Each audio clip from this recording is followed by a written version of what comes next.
आज हम लोग चैप्टर 13 अमीन्स के एनसीईआरटी के क्वेश्चन आंसर्स करेंगे। पहले की जो वीडियोज़ है मैंने चैप्टर 12 तक एल्डिहाइड कीटोन्स कार्बोक्सिलिक एसिड तक के ऑर्गेनिक के एनसीईआरटी के सारे क्वेश्चन आंसर्स किए हैं। अब ये 13 चैप्टर के हम स्टार्ट कर रहे हैं। ठीक है, अगर एनसीईआरटी के क्वेश्चन आंसर्स हम ठीक से सारे कर लेते हैं तो काफ़ी कुछ चैप्टर के कॉन्सेप्ट्स क्लियर हो जाएंगे, रिवाइज हो जाएंगे। उससे बोर्ड में भी हेल्प मिलेगा और कॉम्पिटिशन्स में भी हेल्प मिलती है। ठीक है, तो हम लोग स्टार्ट करते हैं। फर्स्ट क्वेश्चन है, right IUPAC names of the following compounds and classify them into primary, secondary and tertiary amines. इसको पहले स्ट्रक्चर बना लेते हैं।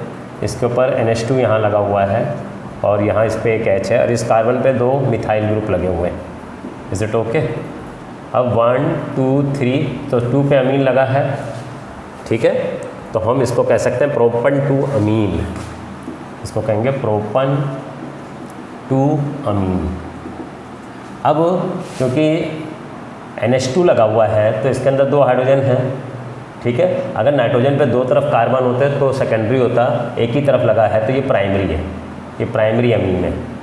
बात समझिएगा, अगर N के ऊपर 2 हाइड्रोजन ऐसे लगे हैं तो ये प्राइमरी है। ठीक है, अगर इसके ऊपर 2 तरफ CH3 लगा होता, ठीक है, तो ये सेकेंडरी है।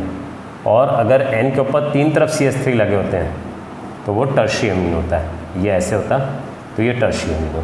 तो ठीक है, इसके ऊपर N के ऊपर एक ही तरफ हाइड्रोजन कार्बन लगे हुए हैं और ये NH2 है ना, तो इससे ही देखने से पता चल गया ये प्राइमरी अमीन है और इसका नाम प्रोपन 2 अमीन होगा क्योंकि NH2 ग्रुप सेकंड कार्बन पे लगा हुआ है। ओके, इसको हटा देते हैं। नेक्स्ट क्वेश्चन देख लेते हैं। सेकंड क्वेश्चन क्या कह रहा है? ठीक है, इसको जगह बन जाएगी, इसको हटा देंगे तो। सेकंड क्वेश्चन कह रहा है कि CH3 है और CH2 2 बार है और फिर NH2 है। ठीक है, ये CH3 है, CH2 2 बार है, फिर NH2 है। तो ये 1 2 3 और प्राइमरी फर्स्ट का इसी पे लगा हुआ है, इसके एक ही तरफ कार्बन है तो ये प्राइमरी अमीन हो गया और इसका नाम होगा प्रोपन 1 अमीन। प्रोपन 1 अमीन। ठीक है, वावल AIE आ जाता है या Y आता है तो E हट जाता है, प्रोपन 1 अमीन। ठीक है, प्राइमरी अमीन हो गया। तो इस तरह से हमने इसको भी कर दिया, सेकंड पार्ट को भी। अब थर्ड पार्ट देखते हैं। थर्ड पार्ट में क्या कह रहा है? CH3 NH CH और 2 CH3 लगे हुए हैं, ये कंपाउंड हो गया। ठीक है, अब ये लॉन्गेस्ट कार्बन चेन तो ये हो गई 1 2 3। इसका एक हाइड्रोजन हट के मिथाइल बन गया। इसके 2 तरफ कार्बन लगे हुए हैं तो इसका मतलब ये सेकेंडरी अमीन हो गया। नाइट्रोजन के इधर भी कार्बन है, इधर भी कार्बन है, इससे भी पता चलता है क्योंकि और ये NH है। अगर NH2 लगा है तो प्राइमरी, NH है तो सेकेंडरी, N होता तो टर्शियरी। जैसे अगर ये लिखा है CH3 NH2 तो प्राइमरी है, अगर ये लिखा होता CH3 होल ट्वाइस NH तो सेकेंडरी है, और लिखा होता CH3 होल थ्राइस N तो ये टर्शियरी। एक भी हाइड्रोजन नहीं है, एक हाइड्रोजन है, 2 हाइड्रोजन है, ऐसे भी पता चल सकता है। या नाइट्रोजन के कितनी तरफ कार्बन लगा, इधर और इधर, तो सेकेंडरी अमीन हो गया ये। अब इसका नाम, ये लॉन्गेस्ट चेन 3 की है तो सेकंड कार्बन पे लगा था और ये मिथाइल है, N मिथाइल है ना, सेकंड कार्बन पे लगा हुआ है N मिथाइल प्रोपन 2 अमीन।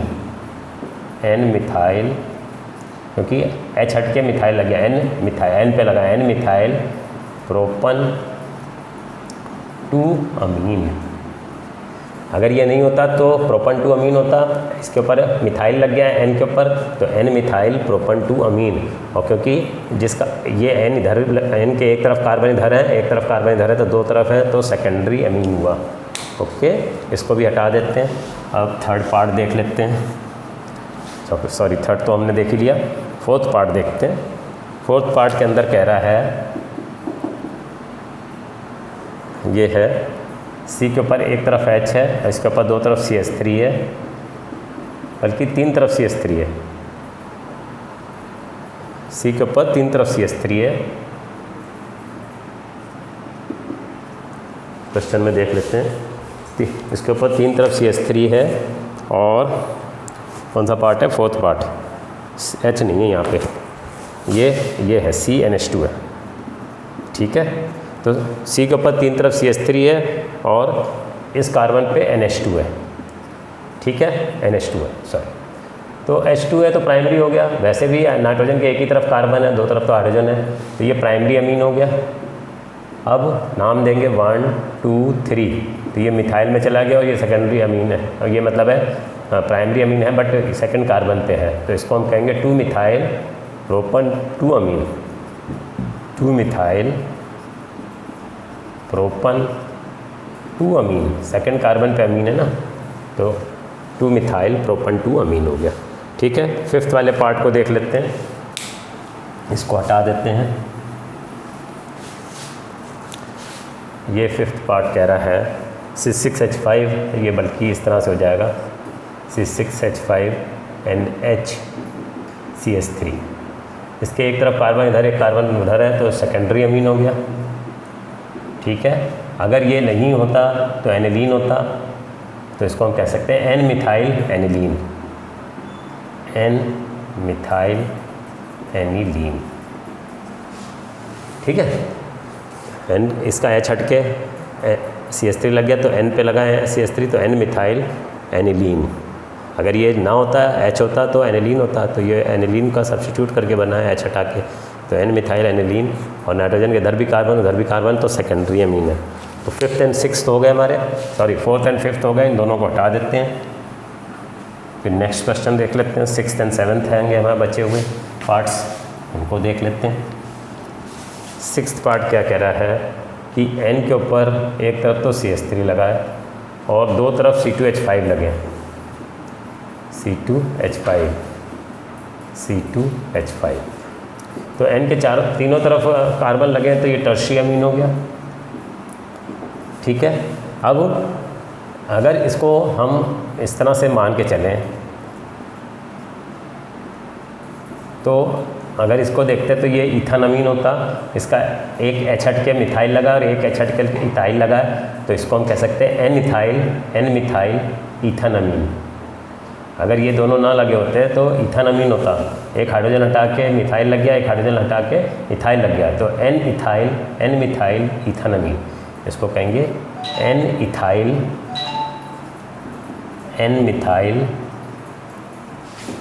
ईथान अमीन, एन मिथाइल ईथान अमीन। अल्फ़ाबेटिकल ऑर्डर में चलेंगे, ई पहले आता है एम बाद में आता है। ठीक है, एन मिथाइल ईथान अमीन, और ये टर्शियरी अमीन होगा। तो ये सिक्स्थ पार्ट भी हो गया हमारा। अब सेवन्थ पार्ट देख लेते हैं। सेवन्थ पार्ट में क्या कह रहा है, C6H4 कह रहा है, तो बेंजीन हो गया, और NH2 है, और मेटा पे ब्रोमो कह रहा है, तो ये है। ठीक है, इसको हम कह सकते हैं 3 bromo aniline, 3 bromo aniline. Is it okay? It is 3 bromo aniline. Okay, तो ये क्वेश्चन हो गया, हटा देते हैं इसको, फिर इसको मिटा के हम नेक्स्ट क्वेश्चन लिखेंगे, इसको हटाते हैं। अब हम लोग सेकंड क्वेश्चन करेंगे, उसमें दिया है give 1 chemical test to distinguish between the following pairs of compounds. इन कंपाउंड्स को डिस्टिंग्विश करना है, एक केमिकल टेस्ट देना है। मिथाइलअमीन एंड डाइमिथाइलअमीन। मिथाइलअमीन प्राइमरी है और डाइमिथाइलअमीन सेकेंडरी है। तो प्राइमरी अमीन्स जो हैं मतलब है क्लोरोफॉर्म और KOH के साथ रिएक्ट करके आइसोसाइनाइड बनाएंगे, जिसकी की स्मेल बहुत अनप्लेजेंट होगी। ठीक है, तो ये कार्बाइलअमीन टेस्ट देगा methylamine, and dimethylamine will not give carbylamine test. ठीक है, तो carbylamine test is given by methylamine, primary amine. ठीक है, कैसे होगा, ये मिथाइलअमीन है, इसको CHCl3 और KOH जब देंगे, ठीक है, अल्कोहलिक होता है ये, तो क्या होगा, ये CH3NC बन जाएगा। ये कार्बाइलअमीन है, मिथाइल आइसोसाइनाइड भी कहते हैं इसको, मिथाइल आइसोसायानाइड। इसकी अनप्लेजेंट स्मेल होती है, very unpleasant smell.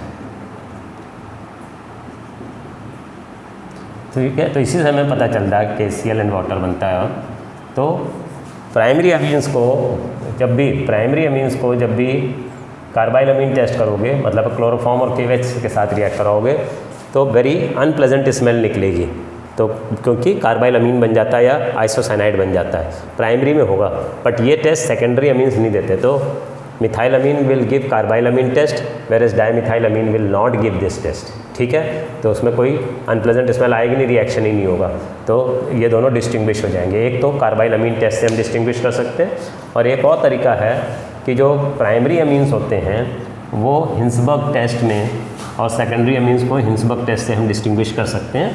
Primary amines में हिंसबर्ग टेस्ट से जब हम हिंसबर्ग रिएजेंट के साथ करेंगे तो जो सल्फोनामाइड बनेगा वो सॉल्युबल इन अल्कली होगा, और सेकेंडरी में it will not be soluble in alkali. तो ये हिंसबर्ग टेस्ट होता है। इसको हम बेंजीन सल्फोनाइल क्लोराइड कहते हैं, बेंजीन सल्फोनाइल क्लोराइड, इसको हिंसबर्ग रिएजेंट भी कहते हैं, हिंसबर्ग रिएजेंट भी कहते हैं। ठीक है, तो होगा क्या कि ये जब प्राइमरी अमीन के साथ रिएक्ट करेगा तो इसका H, इसका Cl हट जाएगा, तो जो सल्फोनामाइड बनेगा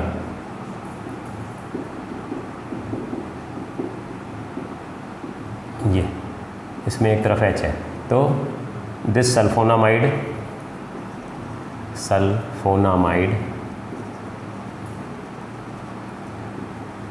इज सॉल्युबल इन अल्कली। ये जो सल्फोनामाइड बना है ये अल्कली में सॉल्युबल होगा, बट सेकेंडरी के केस में जो बनेगा that will not be soluble. Primary amine में हिंसबर्ग टेस्ट में the sulphonamide formed is soluble in alkali, जब सेकेंडरी वाला लेंगे तो वो सॉल्युबल नहीं होगा। सेकेंडरी वाले में एक H है, इधर N है, CH3 है, इधर भी CH3 है, तो ये सेकेंडरी अमीन है। ठीक है, अब ये सेकेंडरी अमीन का जब H इसके साथ हट जाएगा तो जो कंपाउंड बनेगा sulphonamide it will not be soluble in alkali, उसके अंदर कोई रिप्लेसेबल H है ही नहीं। ठीक है, इधर भी CH3 है, इधर भी CH3 है, तो not soluble in alkali, not soluble in alkali. ठीक है, तो दो टेस्ट कर सकते हैं, एक तो कार्बाइलअमीन ये देगा, ये नहीं देगा, और हिंसबर्ग में मिथाइलअमीन जो होगा उसका जो सल्फोनामाइड बनेगा सॉल्युबल इन अल्कली, और जो डाइमिथाइलअमीन में उसका जो सल्फोनामाइड बनेगा that will not be soluble in alkali. तो इस तरह से इन दोनों को हम डिस्टिंग्विश कर सकते हैं, कार्बाइलअमीन टेस्ट से भी कर सकते हैं और हिंसबर्ग टेस्ट से भी कर सकते हैं। ओके, ये हट गया। तो सेकेंडरी एंड टर्शियरी अमीन्स को भी हम हिंसबर्ग टेस्ट से कर सकते हैं। प्राइमरी में सल्फोनामाइड जो फॉर्म होगा that will be soluble in alkali, और टर्शियरी तो रिएक्ट ही नहीं करेगा। ठीक है, तो ये सेकंड पार्ट भी हो गया।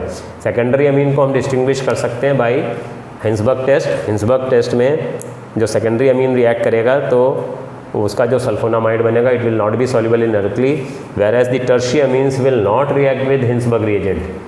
ठीक है, तो इस तरह से हम सेकेंडरी और टर्शियरी अमीन्स को भी डिस्टिंग्विश कर सकते हैं। तो हिंसबर्ग टेस्ट से प्राइमरी, सेकेंडरी, टर्शियरी तीनों अमीन्स को हम डिस्टिंग्विश कर सकते हैं, और जबकि कार्बाइलअमीन टेस्ट केवल प्राइमरी देते हैं तो उसको प्राइमरी वो it will distinguish primary from secondary या प्राइमरी फ्रॉम टर्शियरी। पर जो हिंसबर्ग टेस्ट है उससे प्राइमरी, सेकेंडरी, टर्शियरी तीनों डिस्टिंग्विश हो सकते हैं। प्राइमरी में हिंसबर्ग रिएजेंट रिएक्ट करेगा तो जो सल्फोनामाइड बनेगा that will be soluble in alkali. Secondary में जो सल्फोनामाइड बनेगा that will not be soluble in alkali, और टर्शियरी रिएक्ट ही नहीं करेगा क्योंकि उसमें रिप्लेसेबल H नहीं है। अब थर्ड पार्ट कर लेते हैं। इथाइलअमीन कह रहा है थर्ड पार्ट में, इथाइलअमीन एंड एनिलीन के बीच में, ये एनिलीन है। ठीक है, तो हम इसको जो टेस्ट करेंगे इसको एजोटाइप टेस्ट करेंगे या कपलिंग रिएक्शन से कर सकते हैं।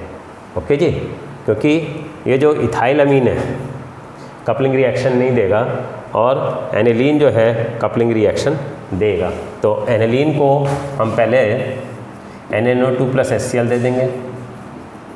ठीक है, तो ये डायजोनियम क्लोराइड बन जाएगा N2 + Cl-। ठीक है, अब इसको जब N2 + Cl- को हम रिएक्ट कराएंगे विद फिनॉल, ठीक है, तो इसका H इधर से और इसका Cl इधर से हट के ये इस तरह से कंपाउंड बन जाएगा।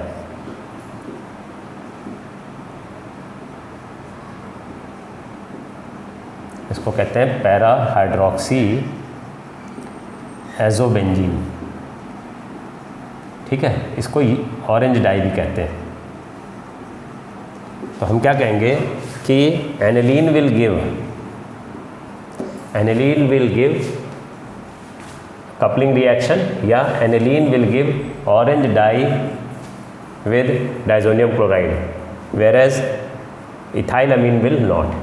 ये कपलिंग रिएक्शन देगा, aniline will give coupling reaction, ये रिएक्शन दिखा दिया, in which orange dye will be formed when it is reacted with phenol, whereas ethylamine will not. तो इस तरह से इनको डिस्टिंग्विश कर।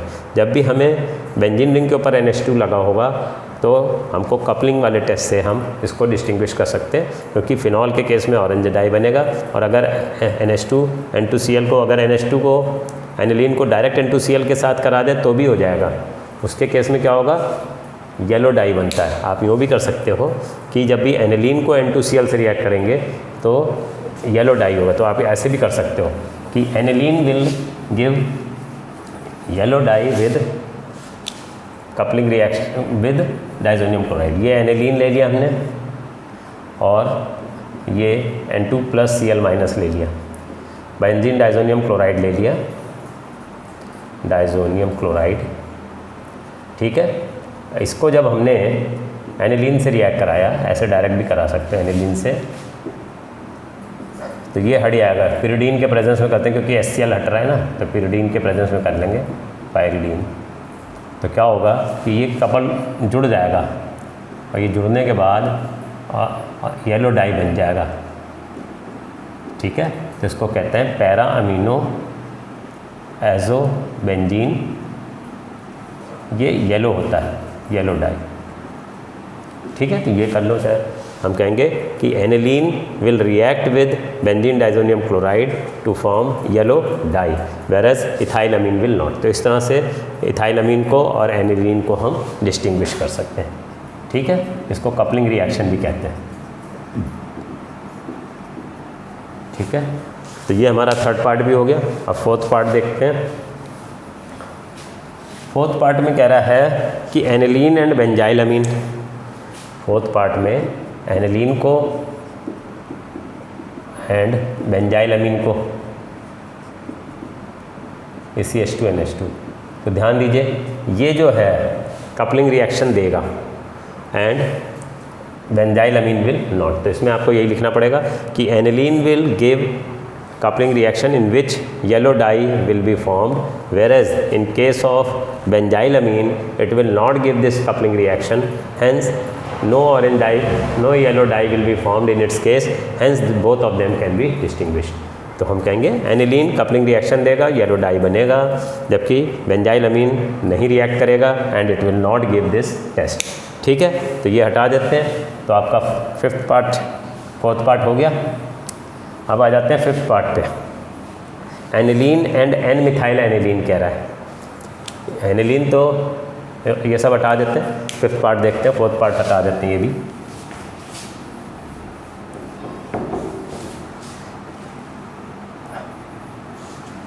Aniline and N methyl aniline, ये एनिलीन है, ऐसे भी लिख सकते हैं इसको, ये एनिलीन हो गया, और एन मिथाइल एनिलीन ये हो गया, एन मिथाइल एनिलीन, ठीक है। ये सेकेंडरी अमीन है, ये प्राइमरी अमीन है, ठीक है जी। ये प्राइमरी अमीन है, ये सेकेंडरी अमीन है। Primary amine carbylamine reaction देगा, ये कार्बाइल अमीन रिएक्शन देगा, ये नहीं देगा, it will not give carbylamine reaction, पहली बात। दूसरी बात क्या है कि ये जो है हिंसबर्ग टेस्ट में जो इसका सल्फोनामाइड बनेगा that will be soluble in alkali, इसमें जो सल्फोनामाइड बनेगा that will not be soluble in alkali, okay जी। एनिलीन के केस में जो हिंसबर्ग टेस्ट अगर करेंगे तो जो सल्फोनामाइड बनेगा that will be soluble in alkali, क्योंकि ये प्राइमरी अमीन है। इसके केस में जो सल्फोनामाइड बनेगा that will not be soluble in alkali. तो इस तरह से हम एनिलीन को और एन मिथाइल एनिलीन को डिस्टिंग्विश कर सकते हैं, ओके। तो ये हमारा सेकंड क्वेश्चन हो गया, इसको हटा देते हैं, फिर नेक्स्ट क्वेश्चन पे आते हैं। ठीक है स्टूडेंट्स, हमने सेकंड क्वेश्चन तक कर लिया था। Third question, account for the following. इनमें हमें रीजनिंग देनी है। कह रहा है pKb of aniline is more than that of methyl amine. जो ज़्यादा बेसिक होता है उसका पीकेबी कम होता है। इन दोनों में methyl amine is more basic than aniline. Aniline ज़्यादा बेसिक क्यों है? क्योंकि एनिलीन का जो कम बेसिक क्यों है?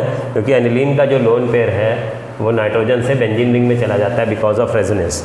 ये एनिलीन है, एनिलीन का lone pair is not available for donation. ये लोन पेयर बेंजीन रिंग में चला जाएगा, it is not available for donation, तो एनिलीन इज़ लेस बेसिक, तो इसका पीकेबी ज़्यादा होगा। मिथाइल अमीन में क्या हो रहा है, ये CH3NH2 है, इस लोन पेयर इसके ऊपर हाई है और मिथाइल इज़ इलेक्ट्रॉन रिलीजिंग, तो इसके ऊपर इलेक्ट्रॉन डेंसिटी और बढ़ रहा है, तो इट इज़ मोर बेसिक। अब जब जो मोर बेसिक होगा उसका पीकेबी कम होता है, तो हम कहेंगे aniline is less basic because its lone pair will get involved in resonance with the benzene ring and it will not be available for donation. Therefore, aniline is less basic, whereas in case of methylamine, there is no resonance. Lone pair of nitrogen will be present in nitrogen and methyl group is electron releasing in nature. Therefore, electron density will increase and hence it will be more basic. Therefore, its pKb will be less and that of aniline will be more. जो कम basic होता है उसका pKb ज़्यादा होता है। तो ये question मैंने कर दिया आपको।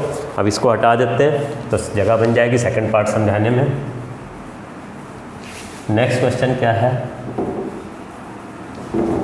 नेक्स्ट क्वेश्चन कह रहा है ethyl amine is soluble in water whereas aniline is not. Ethyl amine में क्या है, इथाइल अमीन छोटा है और इसमें हाइड्रोजन बॉन्डिंग अच्छी हो जाएगी, पर एनिलीन के अंदर ये जो पार्ट है हाइड्रोफोबिक पार्ट है, तो लार्जर हाइड्रोफोबिक पार्ट होने की वजह से स्टेरिक हिंड्रेंस ज़्यादा होने की वजह से इसमें हाइड्रोजन बॉन्डिंग कम होगी, इसके अंदर हाइड्रोजन बॉन्डिंग ज़्यादा होगी। तो ethyl amine will be more soluble because of more hydrogen bonding, whereas aniline will be very less soluble या it will be almost not soluble because it will have large hydrophobic part will be and it will prevent hydrogen bonding.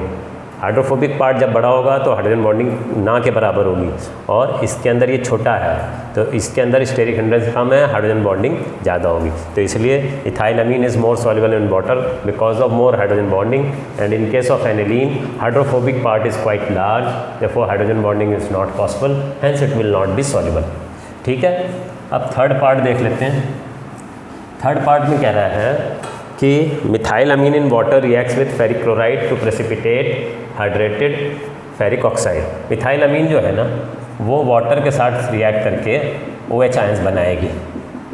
ये इस तरह से आएगा, CH3NH3 plus हो जाएगा और OH minus बन जाएगा और ये फेरिक हाइड्रोक्साइड फेरिक क्लोराइड के साथ ये रिएक्ट कर जाएगा OH वाला, तो ये फेरिक हाइड्रोक्साइड बन जाएगा। इसी को हम हाइड्रेटेड फेरिक ऑक्साइड कहते हैं, हाइड्रेटेड फेरिक ऑक्साइड इसी को कहते हैं, क्योंकि यही Fe2O3.3H2O बन जाता है।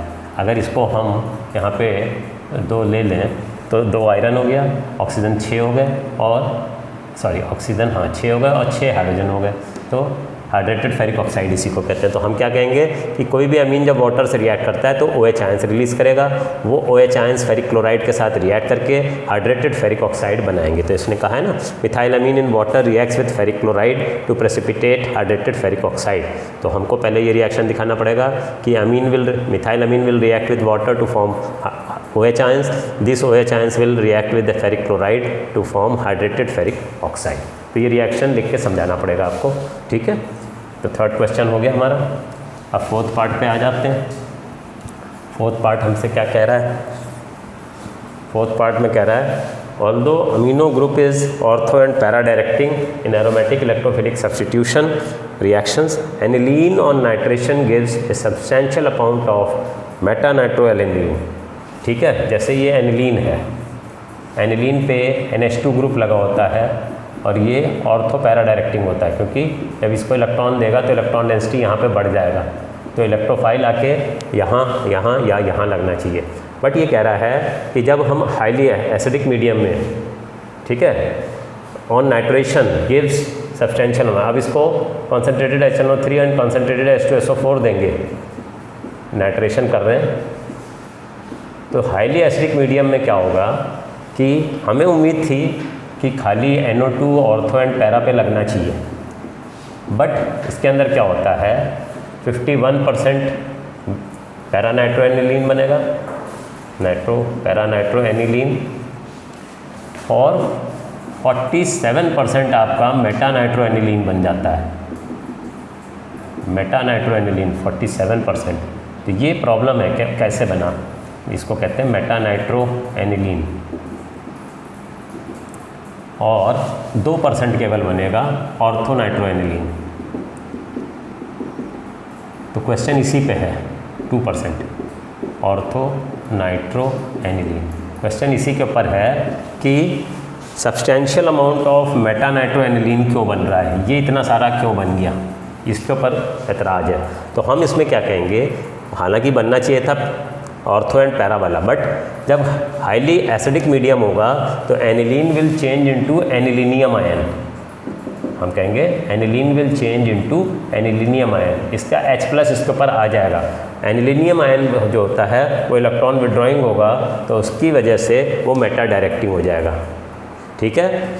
100% ये एनिलीनियम आयन में नहीं चेंज होगा, कुछ % एनिलीनियम आयन में चेंज हो जाएगा, एनिलीनियम आयन।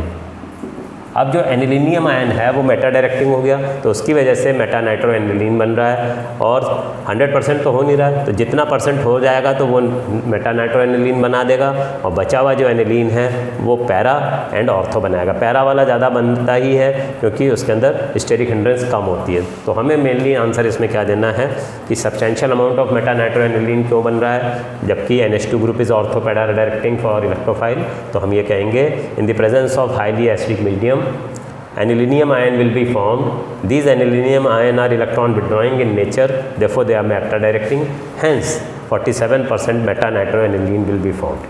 अब जो 100% नहीं एनिलीनियम बन रहा है, जो बचा हुआ एनिलीन है वो पैरा नाइट्रो एनिलीन और ऑर्थो नाइट्रो एनिलीन बनाएगा। तो ये आपको ध्यान रखना कि एनिलीनियम आयन बनने की वजह से इतना ज़्यादा सारा मेटा नाइट्रो एनिलीन बन रहा है, ठीक है। हटा देते हैं, नेक्स्ट क्वेश्चन देख लेते हैं। इसको हटाने के बाद नेक्स्ट पार्ट देख लेंगे।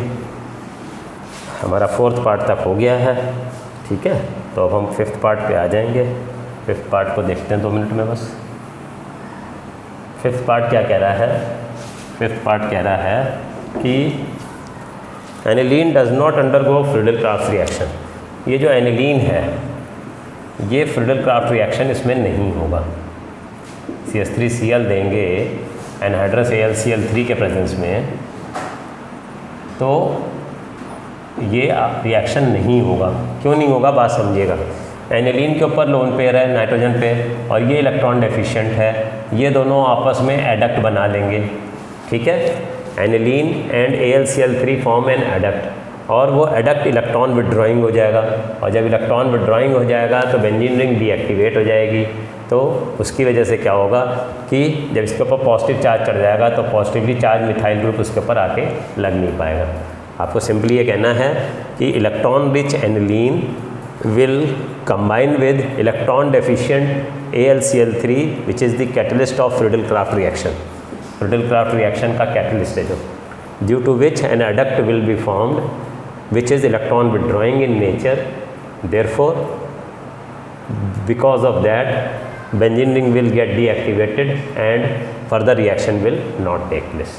फिर से समझ लो, aniline is electron rich, AlCl3 is electron deficient, they will form an adduct and that adduct will be electron withdrawing in nature, due to which benzene ring will get deactivated and therefore it will not give Friedel-Crafts reaction। ये याद रखना, इन दोनों के बीच में adduct बन जाता है, एक इलेक्ट्रॉन पुअर है और एक इलेक्ट्रॉन रिच है, वो दोनों आपस में कंबाइन कर जाएंगे, इलेक्ट्रॉन विड्रॉइंग बन जाएंगे, उसकी वजह से फर्दर रिएक्शन नहीं हो पाएगा। 6th पार्ट देख लेते हैं। 6th पार्ट क्या कह रहा है, 6th पार्ट कह रहा है diazonium salts of aromatic amines are more stable than that of aliphatic amines. 6th part में कह रहा है ये डाइजोनियम सॉल्ट है N2+Cl-, this is more stable, और एलिफेटिक अमीन्स का जो डाइजोनियम सॉल्ट है वो कम स्टेबल होता है। वो ऑलमोस्ट ना के बराबर स्टेबल होता है, तुरंत ही टूट के अल्कोहल बन जाता है। एक्चुअल में क्या है, इसमें जो पॉजिटिव चार्ज है बेंजीन रिंग में रेजोनेंस की वजह से इसका पॉजिटिव चार्ज अंदर आ जाएगा, डीलोकलाइज हो जाएगा। ठीक है, तो अब जब पॉजिटिव चार्ज जिसका डीलोकलाइज हो जाएगा तो इट विल बिकम स्टेबल, और इसके अंदर रेजोनेंस होगी नहीं तो पॉजिटिव चार्ज इसका डीलोकलाइज होगा नहीं तो it will be less stable, तुरंत वाटर से रिएक्ट करके अल्कोहल बना देता है। अगर इसको वाटर मिल जाएगा ना तो ये तुरंत ही C2H5OH बन जाएगा। तो हम क्या कहेंगे कि diazonium salts of aromatic amines are more stable than that of aliphatic amines because in the aromatic diazonium salts the positive charge on nitrogen will be delocalized in the benzene ring because of resonance, therefore it will become stable, whereas in ethylamine, ठीक है, या aliphatic amines there is no resonance, therefore positive charge cannot be stabilized, it will be very less stable and immediately it will react with water to form alcohol। ठीक है, ये stable है, ये stable नहीं है। नेक्स्ट पार्ट जो इसका है 7th पार्ट, वो क्या कह रहा है, Gabriel phthalimide is preferred for the preparation of primary amines. Actually Gabriel phthalimide को प्राइमरी अमीन्स बनाने के लिए हम क्यों प्रेफर करते हैं, because in its case very pure primary amines are obtained।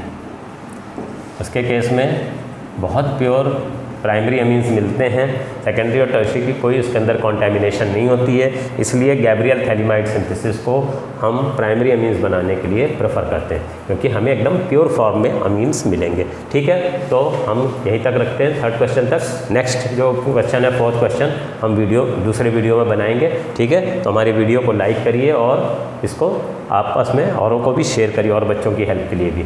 ठीक है, अब इसमें एक चीज़ आपको ध्यान रखना है कि जो इसके अंदर जो टेस्ट हमने बताए थे बस उनके नाम लिख देना। आपको कमेंट बॉक्स में you have to write the names of the tests which we use to distinguish primary secondary and tertiary amines. Primary secondary tertiary amines को डिस्टिंग्विश करने के लिए कौन कौन से टेस्ट हम लोग यूज़ कर सकते हैं वो उनके केवल नाम लिखने। Okay, thank you students.